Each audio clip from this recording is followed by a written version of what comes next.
Thousands of you enjoyed the NHL opening week $9 special, so it's only fair that we offer the NBA fans the same deal.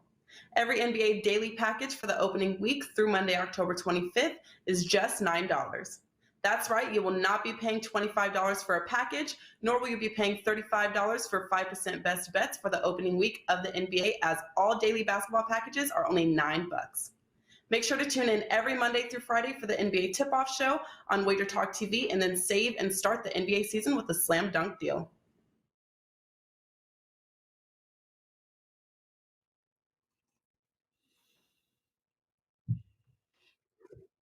All right, guys, welcome in and happy Thursday to you, the 21st of October. Crazy week number 8 of the college football season, and very interesting set of games here this weekend. We're going to break down four of those games for you here, and we're going to do it with the three gentlemen on the screen. Who better? I mean, none better than Mr. Ralph Michaels. Teddy Covers hanging out in the middle, and Mr. Dave Cokin here to break it down for you guys. And Ralph, welcome in, my friend. What's new and exciting over at WagerTalk.com for you? Well, you know, I'm going to mention it again. If you haven't checked out the college football and NFL logs, please do so. We made the college football logs even better, added a stat compare, which puts the stats in rotation order. And not only does it have year-to-date college football stats, it has conference only, which are so important, especially for the smaller conferences. You know, you may have MAC teams matching up. One MAC team may have played a pair of Power 5 teams on the road. Some MAC teams have played a very weak schedule. So year-to-date stats are misleading. Make sure you check out those conference-only stat compares, both on my homepage, wt.buzz/RM. Yeah, absolute must-have, guys. Make sure you head over there, WagerTalk.com, to Ralph Michaels' page. Teddy Covers. Listen, when you're that profitable, you can be at two places, right? SportsMemo.com, WagerTalk.com. You can grab them. Teddy, busy as ever, man, but what's going on this weekend here at WagerTalk and Sports Memo? Sure, it's been a good run for the clients and myself. 60% across all sports over the last 5 weeks or close to it. 2-0 last night.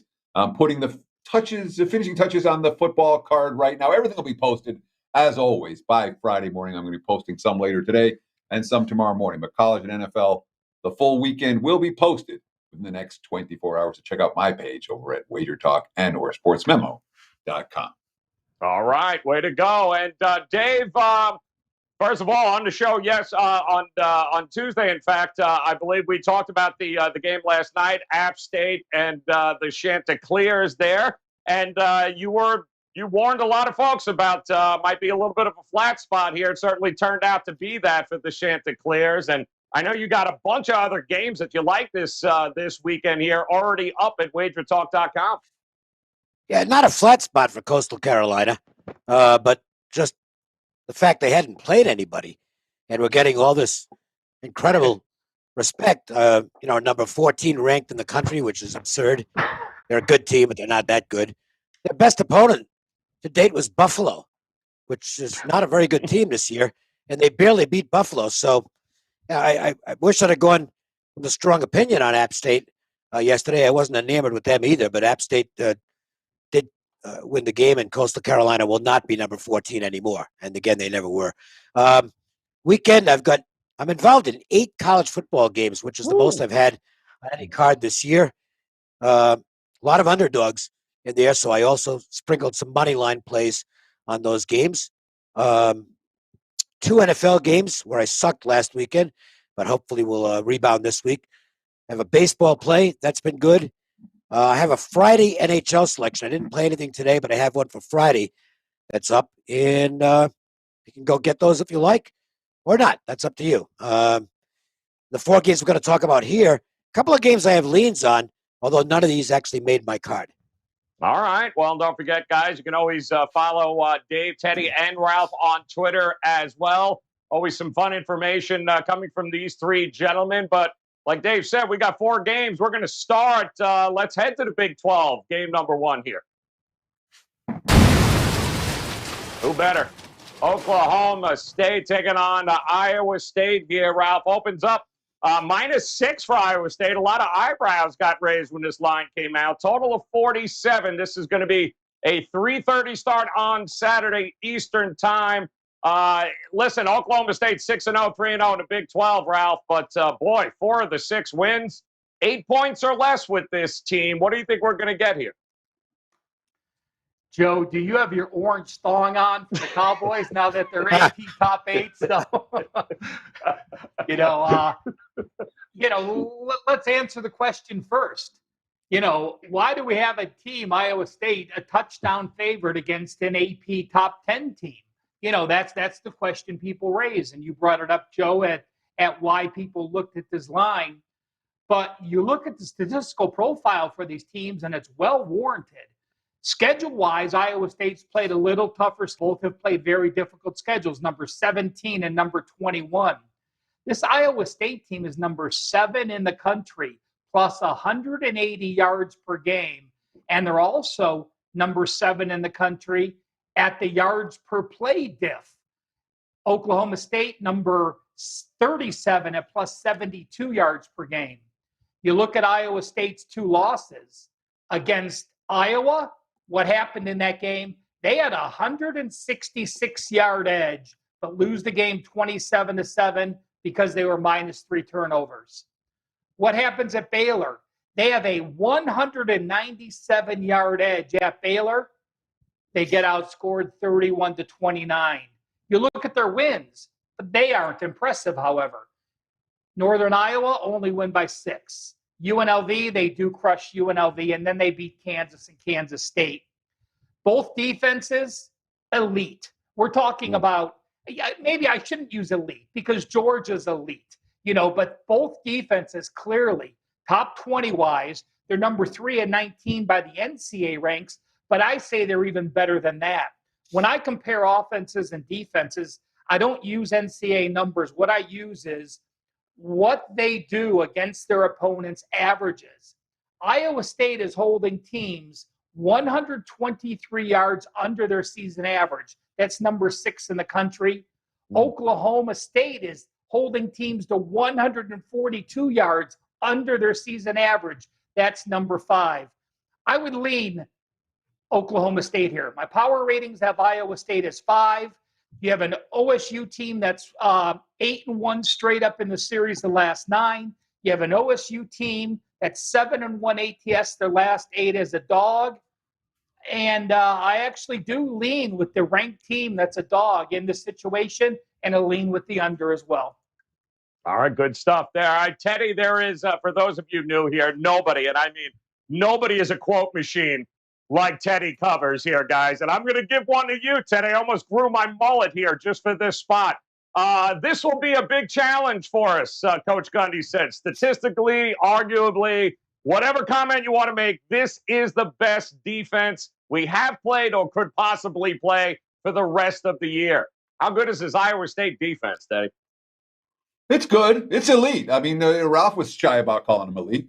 I have no problems calling them elite. Iowa's got an elite defense, even though they don't have as many NFL athletes as Georgia does. And certainly Iowa State defensively has been dominant all season. That being said, this point spread is a touchdown based on a statistical profile and nothing more, nothing less. Iowa State has out-yarded every opponent this year. They put up massive yardage differential numbers in every game. The loss to Iowa, they outgained them. The loss to Baylor, they outgained them. But you have to put asterisks by those. All right, when you turn the ball over, when you give up cheap touchdowns, the other team's going to get more yards. You're going to get more yards than the other team does. I don't think you can beat college football based on statistical profiles. And this is a statistical profile that, in my mind, is over-crediting a very good Iowa State team. But let's be real. Putting the biscuit in the basket isn't always easy for the Cyclones.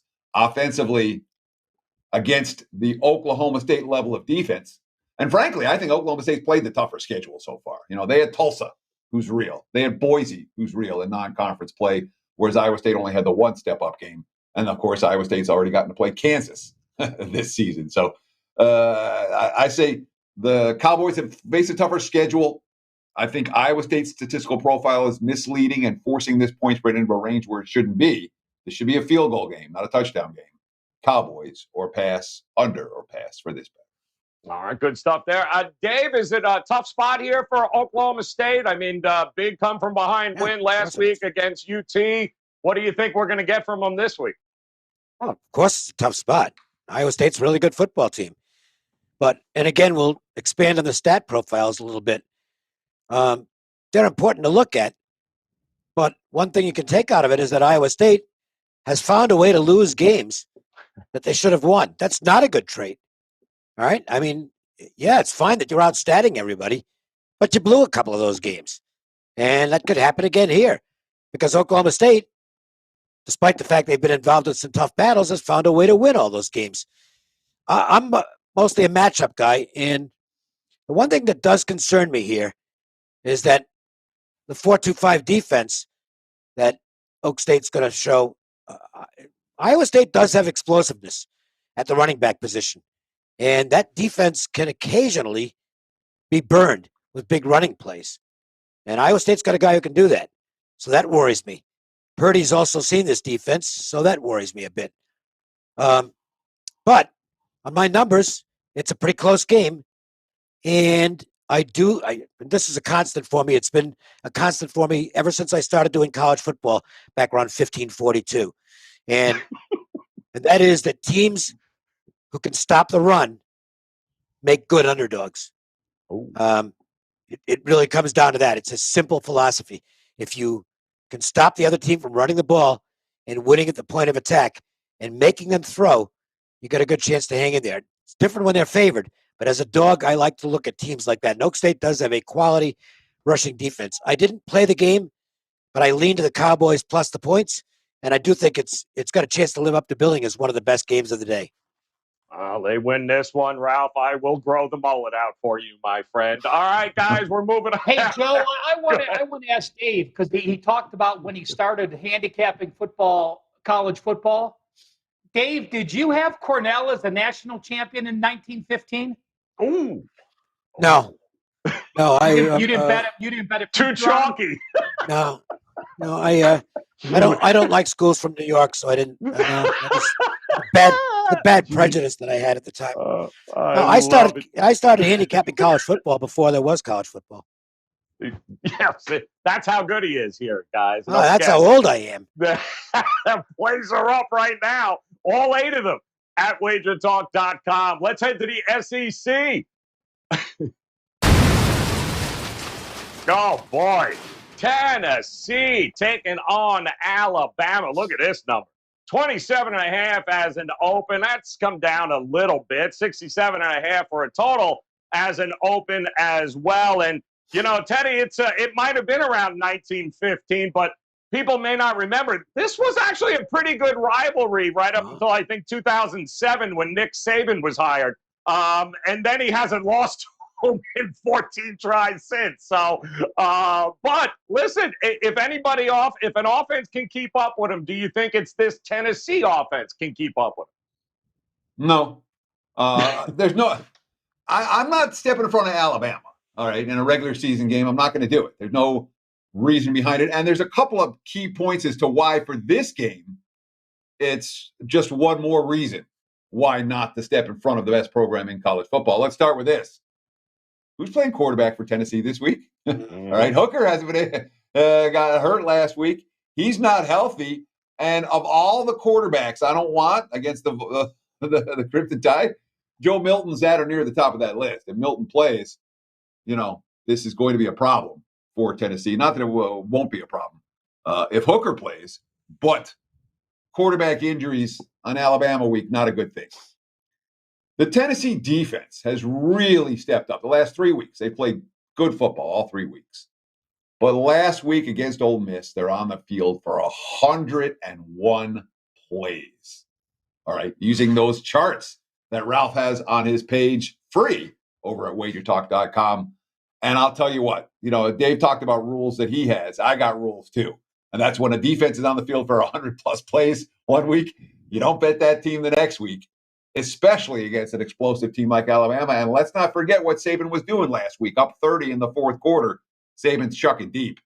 Don't know if we see it 2 weeks in a row. And I do worry about the potential, if Alabama's up 4 scores at the half, it might be a flat second half. Both teams are on bye after this. So maybe it's a first half play for Alabama, but it's chalk or pass for this better. I don't want the dog this week.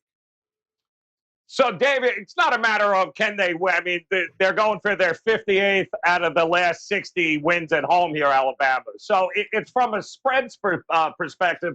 He talked about the defense at Tennessee. Do you trust them enough to be able to slow them down and keep this within 4 touchdowns? Against Alabama? No. No. I'm not playing the game. I don't even have a lean on the game because, the line's a million points. And it's not like Alabama has to make a statement. If they win out, they're going to be in the playoffs, and that's all that matters. But Tennessee's overmatched, and Teddy already covered it. I mean, if Hooker's on the field, okay, maybe they can generate enough offense to hang around. But Milton, and I don't know. Listen, if I'm the Tennessee coach, I might look at this and say, let's make sure Hooker's healthy for the rest of the games that we have a chance to win. So this could be a sacrificial lamb thing where they just send Milton out to make his standard 18 turnovers, and they get killed. But I don't want to lay that much because Tennessee is capable of.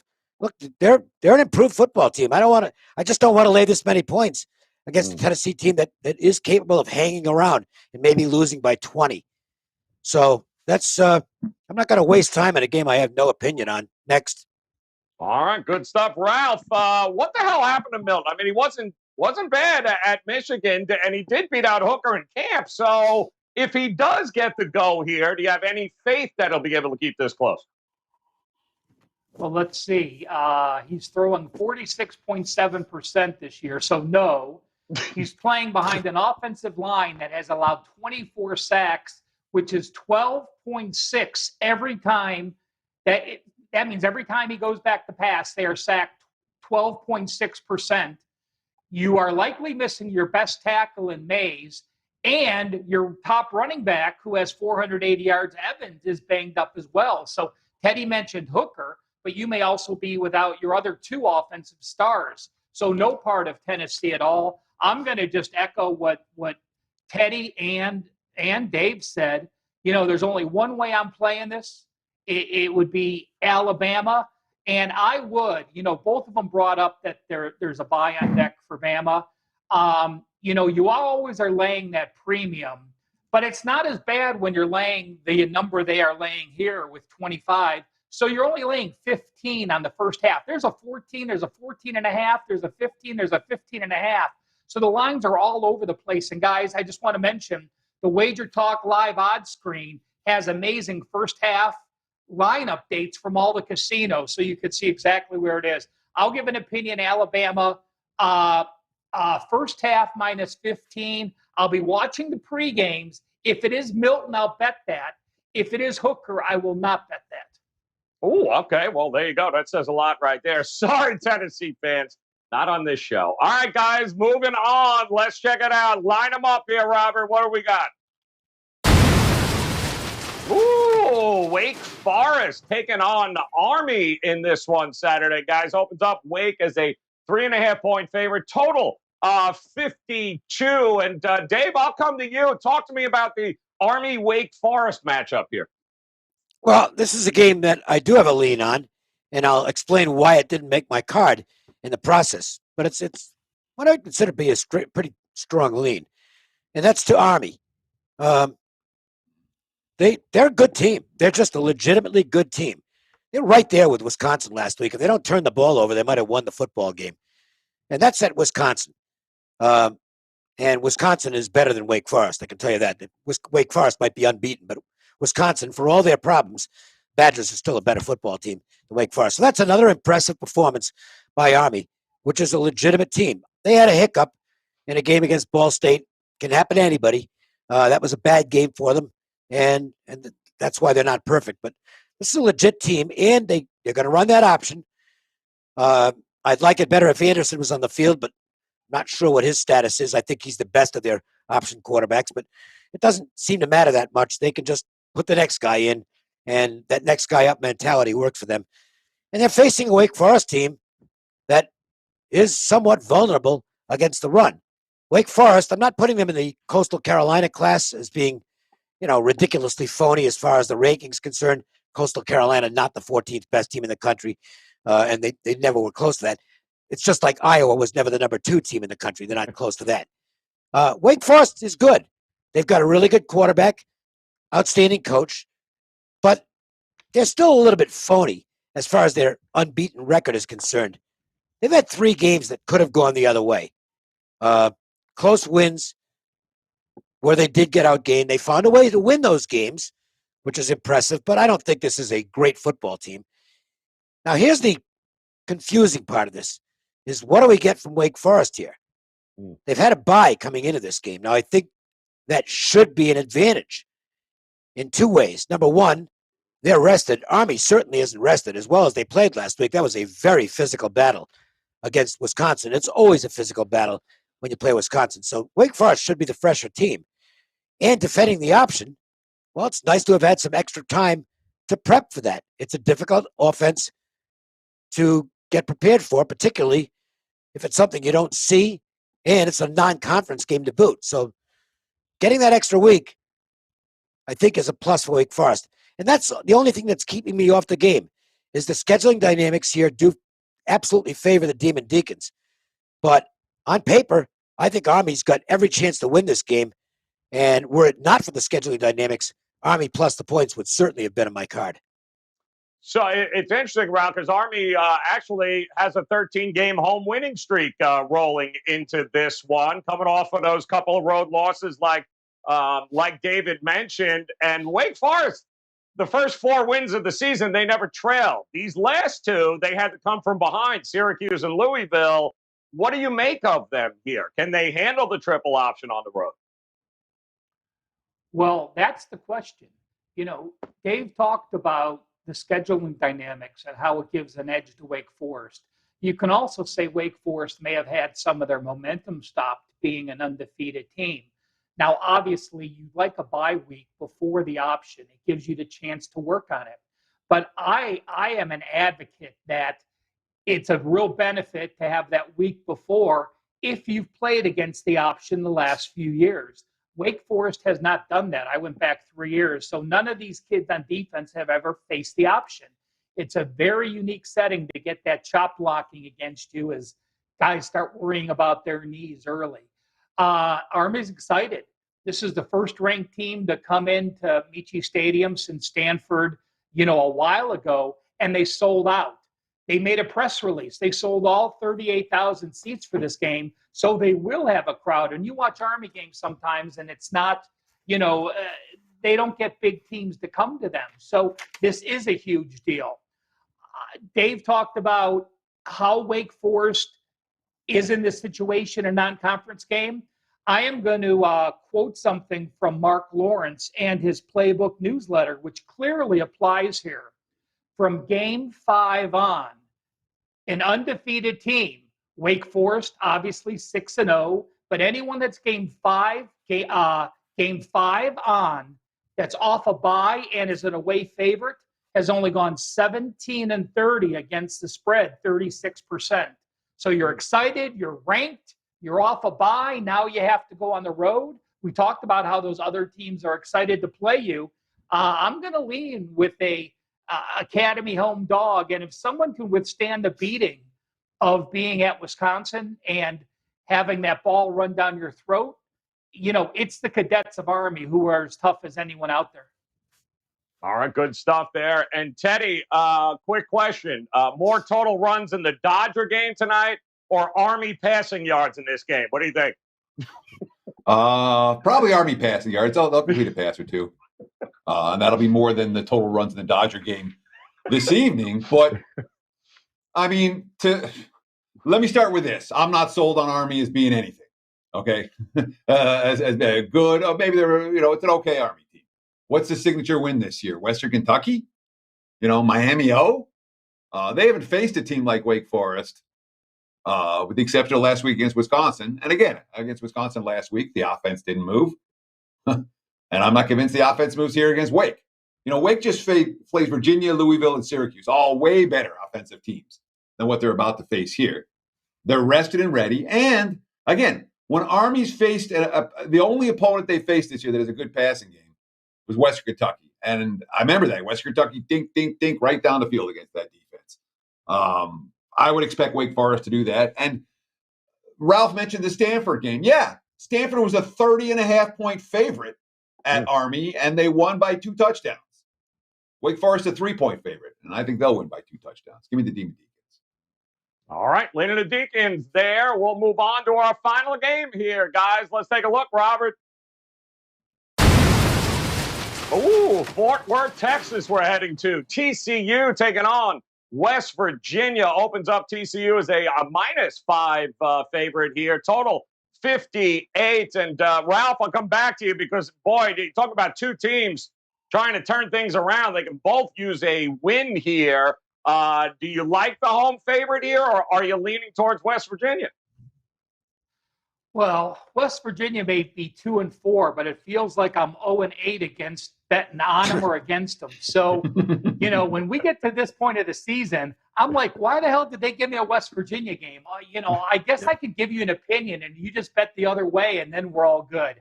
I look at West Virginia and they tried to stack the line against Baylor in their last game. Yeah, they were glad they only gave up 171 yards and 5.3 yards per carry, but they gave up 354 pass yards. So, I don't want to lay it with TCU. I think Duggan with a 13-2 ratio. You have a TCU team rushing for 5.6 yards per carry. West Virginia numbers on the season are good, only allowing 3.0 yards per carry, but it's a game. I'm going to give you an opinion on the under, a slightest opinion. There are some winds here. It's going to be 88 degrees. So we'll see if West Virginia does wear out in the second half. And winds are going to be 15 miles per hour or higher. I just want to quote you guys this number that I bet on it, TNA with Kelly. Going back in college football, if you just blindly play the under, when the winds, not the gusts, are 15 miles or higher, the under has hit 58.8%. So keep that in mind as we get into October and November when you're checking out the weather. Slight opinion under, and I'll wait to see what these 2 smarter guys about West Virginia say. All right, good stuff there. Now, Teddy is right. It does feel like West Virginia are 2-4. I think 3 of those 4 losses by 6 or less points, I believe. So they've been close here. Can they cut through here against TCU? Well, from a situational standpoint, it really favors West Virginia. They're coming off the bye. And the Baylor game in particular, if ever there's a game where you want to take the stats and throw them out, it might be that one. Because think about what the situation was for West Virginia going into that game. They almost upset Oklahoma, came up short. Texas Tech game down to the wire, came up short. And now you have to travel before your bye week. They came out flat. They got smashed early. The rest of the game was garbage time. It's a throwaway game. This game's their season. All right. They lose this, they're 2-5, it's over. They still have Iowa State, Oklahoma State, Texas coming to Morgantown.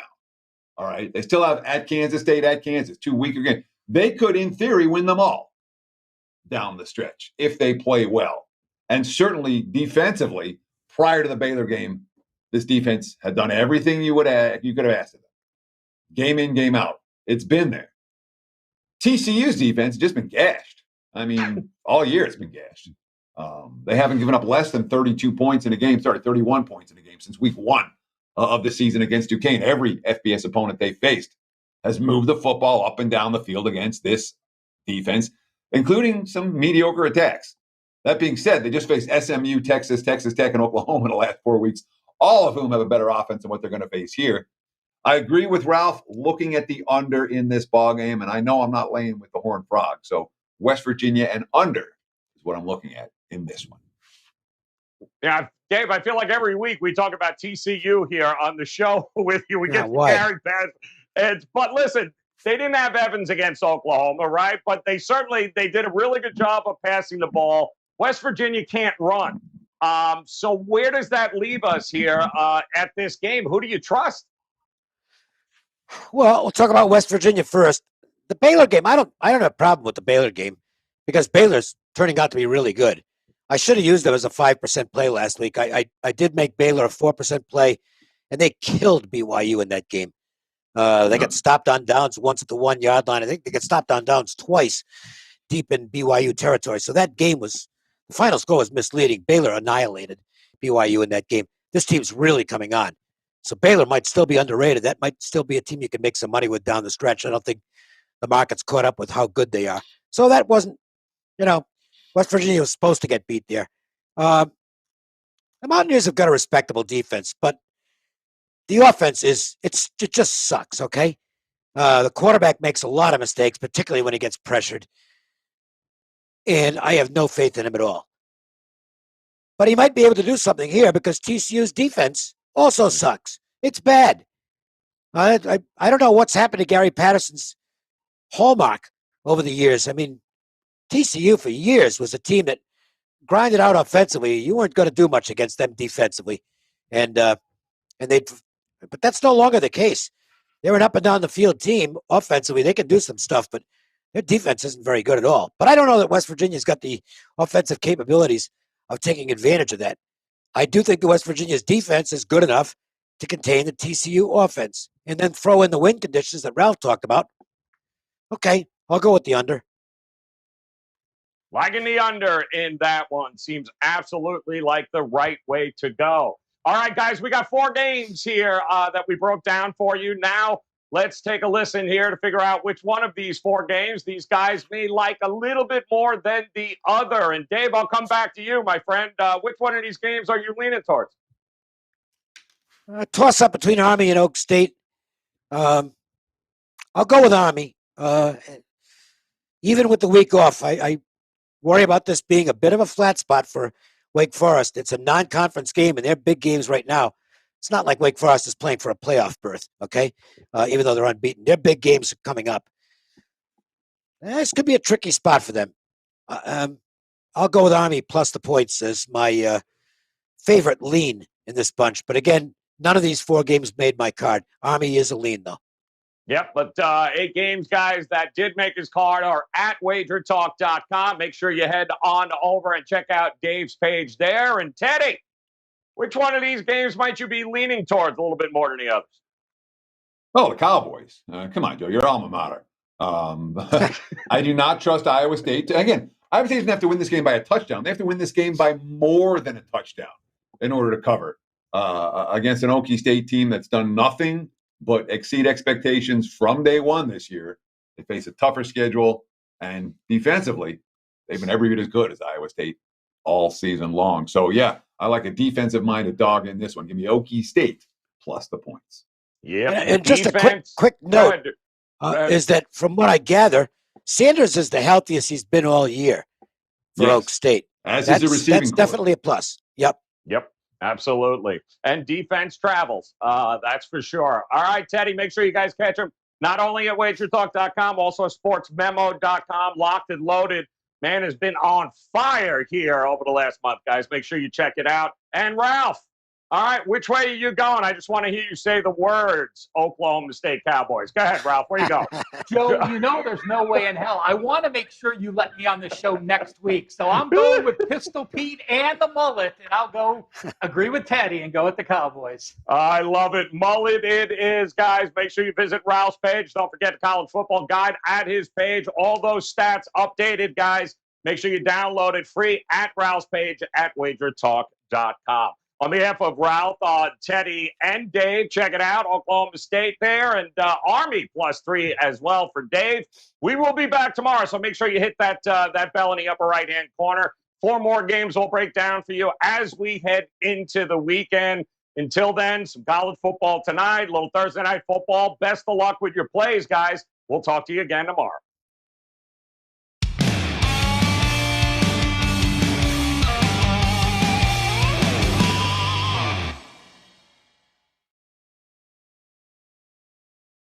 The NBA regular season tips off next week, and Kevin the Irishman Dolan is looking for his 3rd straight winning NBA season after absolutely crushing the books last season with 62% in profit for clients, including going 12-4 on all 5% best bets on the hardwood.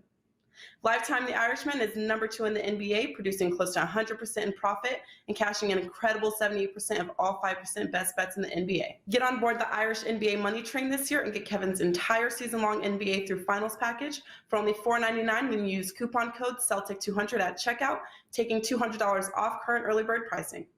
Act fast, as this $200 discount will expire when the Warriors and Lakers tip off on Tuesday, October 19th.